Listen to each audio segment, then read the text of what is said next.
The autumn Junie Vasek turned 11, she began hauling home windows that nobody wanted. Not glass to sell, not a playhouse to build. She had one quiet reason, and she kept it to herself.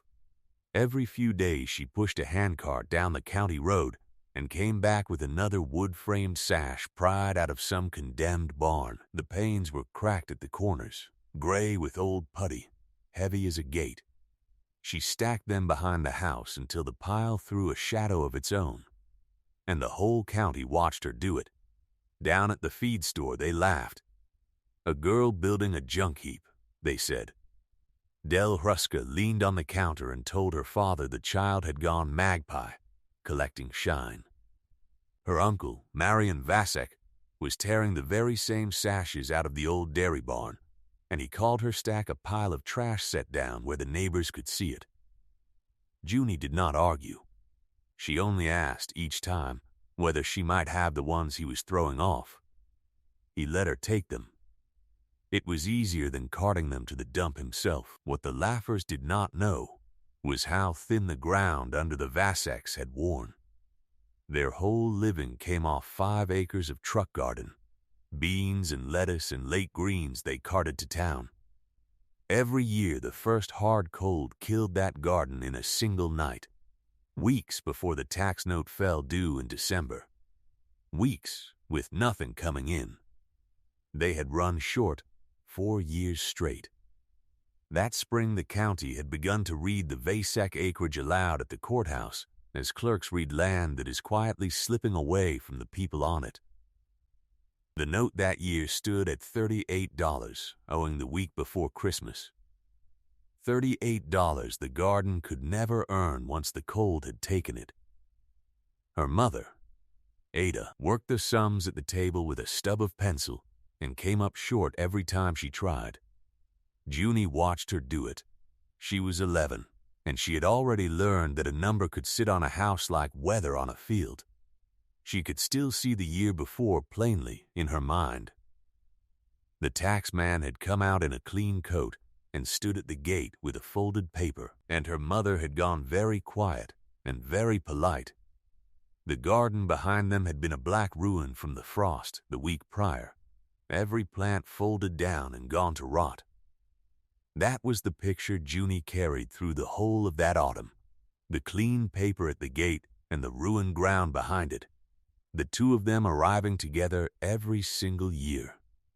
Standing in the doorway that day, she had decided they would not arrive together again. The idea had come to her the autumn before, and it had come by pure accident. When the frost blackened everything the season prior, one row of lettuce had lived. One. It lay at the low end of the garden where a sash had fallen off the collapsing dairy barn and come to rest flat across the plants. Everything around it turned to slime in a night. Under the glass the leaves stood green and crisp, as though the killing cold had simply passed them over.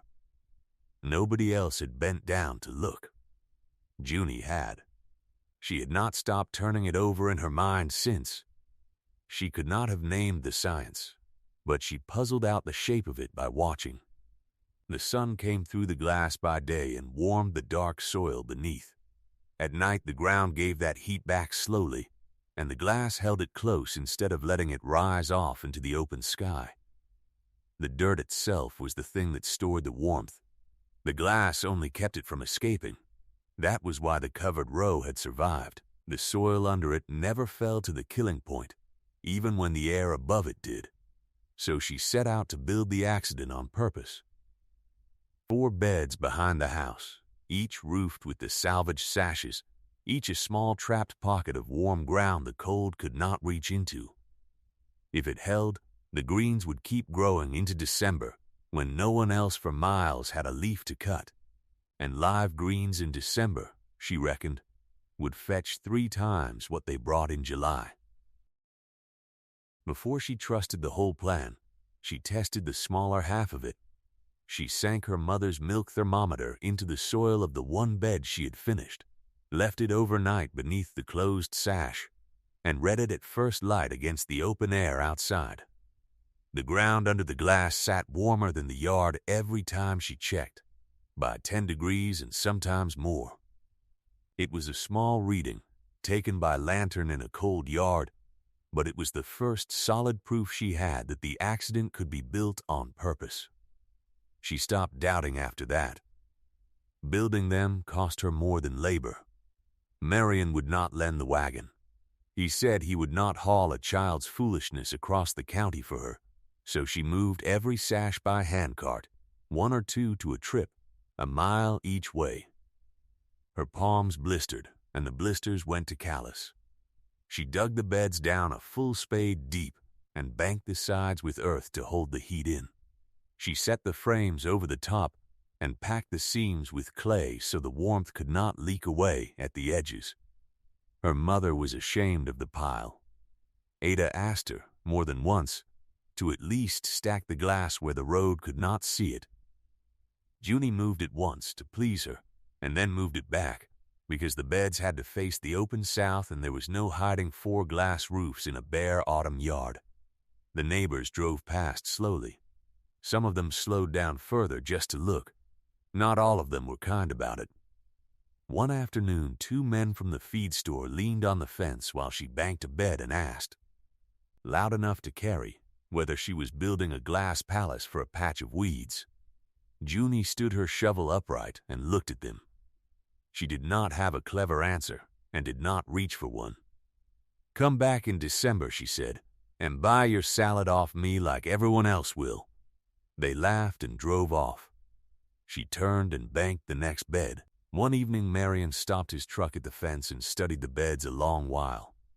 "You know what people are saying," he said, "that your mother lets you play in the dirt while the note comes due." Junie kept packing clay along a seam. "Let them say it," she answered. "I would rather they laughed now than in December." He drove on. He did not offer the wagon. The first beds nearly beat her. She had laid the sashes flat, just as the fallen one had lain, and for a while the flat glass seemed enough. Then a hard September hail came through and cracked 2 of the 4 frames straight across. She had no money for fresh putty, let alone new glass. She sat in the wet yard that night nearly ready to quit. But the ruin taught her something. Where the glass had lain flat, the hail had struck it square and full. And flat glass, she noticed on the clear days after, let the low autumn sun skate off it instead of pouring in.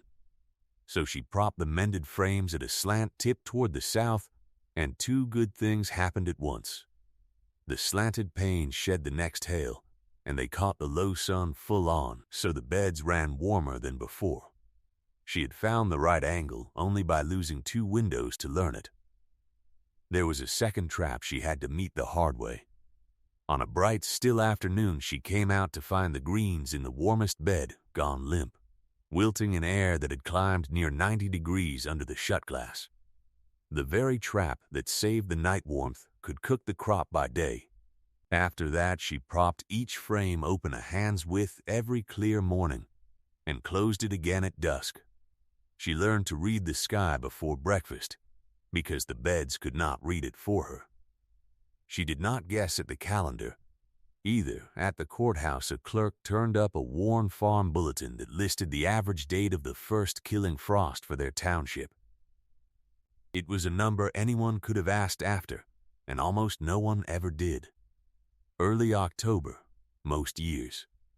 She marked it and worked toward it, and she quit planting anything that could not size up before the cold arrived. The temptation began in high summer, and it wore a friendly face. A glazier named Coyle drove out from the county seat because word had reached him that the Vasek girl was sitting on a stack of old sashes with the panes still whole. Good clear glass was dear that year. He walked the pile, tapped the panes, and offered her $20 for the lot of clear ones, cash in her hand. $20 was more than the garden had cleared all summer. Junie thanked him and told him the glass was not for sale. He laughed as grown men do at children and said he would be back. He came back through the fall, and each time the figure climbed. $30 in September. And then, in the last week before the cold, With the courthouse ledger open and the note owing, he named his final offer, and he did not laugh when he named it. $38, Coyle said, slow, so she would feel each one land. The exact figure of your mother's note, I asked in town. Cash in your hand this afternoon, and the whole thing is behind you. Or you can gamble it on a row of lettuce and a stretch of weather you cannot command. It was the hardest hour of her young life. The money was real, and it was enough, and it was standing right there in the yard. The cold was a bet she had never once proven. If she was wrong, the family had no glass, no note, and no ground under them. She stood with her hand flat on a cold pane and thought about the single row that had lived. Then she told Coyle no. The glass is worth more in the ground than in your wagon, she said. He shook his head and drove off, and she watched his dust go, knowing she had just turned down a sure thing for a thing she could only hope for. Ada did not speak to her that night. There was nothing left to say. The note now hung entirely on the cold, doing exactly what Junie had sworn it would do. 10 weeks had passed since she first turned Coyle away in July and set the glass into the ground. Every clear, cold evening since had raised what the waiting was costing her. A false alarm came in the 3rd week of September, a still, clear night that dropped near freezing. Junie did not sleep. She carried straw out by lantern and heaped it over the frames, then lay awake listening to the house tick in the dark. At dawn, the open garden wore a silver crust, and the beds beneath the straw were fine. It was not the real thing, only its rehearsal, but it taught her to trust the straw and to keep it stacked beside the beds where her hands could find it in the night. Her younger brother Tomas carried water for her when the well end of the garden began to freeze first. The hard frost came on the 9th of October, in the deep dark before dawn. Junie woke because the house had gone still and cold in that particular way a house does. She went out with a lantern and the thermometer her mother kept for the milk. The reading at the fence post was 26 degrees, killing cold, 6 degrees under the line. She walked the open garden first. The bean rows were already going black and glassy, folding down as she watched them. Every open row in the county was doing the same in the same hour. Then she lifted the straw off the 4 beds and held the lantern close. Under the slanted glass, the lettuce stood up green and firm, beaded with damp, wholly untouched. She laid the thermometer on the soil inside the frame and waited on it. When she picked it up, it read 41 degrees, 15 warmer than the air a hand's breadth above the glass. The soil had held. The trap had worked exactly as the fallen sash had promised a year before, entirely by accident. By full daylight, the whole road could see it plain. Black gardens fence to fence, and behind the Vasek house 4 rectangles of living green under glass, steaming faintly as the sun struck them. People slowed their trucks. Nobody laughed that morning. But the frost only proved the greens had lived. It did not yet pay the note. The proof that mattered came in December, at market. While the county ate from cellars and cans, Junie carried crates of cut lettuce and spinach into town, the only grower for 40 miles with a live leaf to sell. The grocer who had chuckled at her in July met her at the loading dock. "What will you take for the lot?" he asked. "The winter price," she said, the same as anyone would ask who was the only one holding it. A woman behind him stared at the crates. "Where on earth did you get greens in December?" she asked. "Out of the ground the frost was meant to take," Junie told her. Winter greens brought 3 times the summer figure, and she had them week upon week when no one else had a single leaf. By the 3rd week of December, she had taken in better than $60 in cut greens, more cash than the 5 acres had earned in any whole summer she could remember. She counted it out on the same kitchen table where Ada's sums had always come up short. She paid the $38 note in person at the courthouse window the week before Christmas. The clerk ran his finger down the list and paused. "Vasek," he said. "That is the slipping roll." Junie set the money on the sill. "Then strike it off," she answered. "The note is paid." There was better than $20 left over besides. Coyle's exact figure, the sure thing she had refused, had earned far more buried in the ground than it ever would have earned sold off his wagon. Ada came around slowly, and then all at once. She had not spoken the night her daughter refused the money, but the morning the Greens stood living under the glass, she went out in her housecoat and knelt at the beds and said nothing at all for a long minute. When she rose, she only told Junie to eat something before she left for market. It was not a large thing to say. From Ada, that autumn, it was everything. After that, the questions changed. The neighbors stopped asking why she had hauled the glass and started asking how she had angled it, how deep to dig the bed, which way to face the frame, how wide to crack it on a bright day so the crop would not cook. Junie answered every one of them plainly, because a thing you can prove is a thing worth giving away. A neighbor named Verna came in February, embarrassed to be asking a child anything. "Mine froze under glass just the same," she said. "Where did I go wrong?" Junie asked her 2 questions. Had she banked the sides with earth, and had she faced the frame to the south? Verna had done neither. She had set a flat window on bare ground in the shade of her own house. "The soil is the stove," Junie told her. "The glass is only the lid. You have to let the sun charge the ground all day, or there is nothing under the lid to keep." Verna went home and dug her bed over, and the next winter she had greens too. Marion came last of all, which was fitting since he had laughed first of all. He drove into the yard one gray morning in January with his truck already loaded down with sashes he had pried from the dairy barn. "Where do you want them?" he said, and that was as near to sorry as the man ever came. "By the south fence," Junie told him, "where the sun gets them longest." By the following autumn, the feed store where Del Huska had called her a magpie was setting old barn windows aside for the Vasek girl before she ever thought to ask.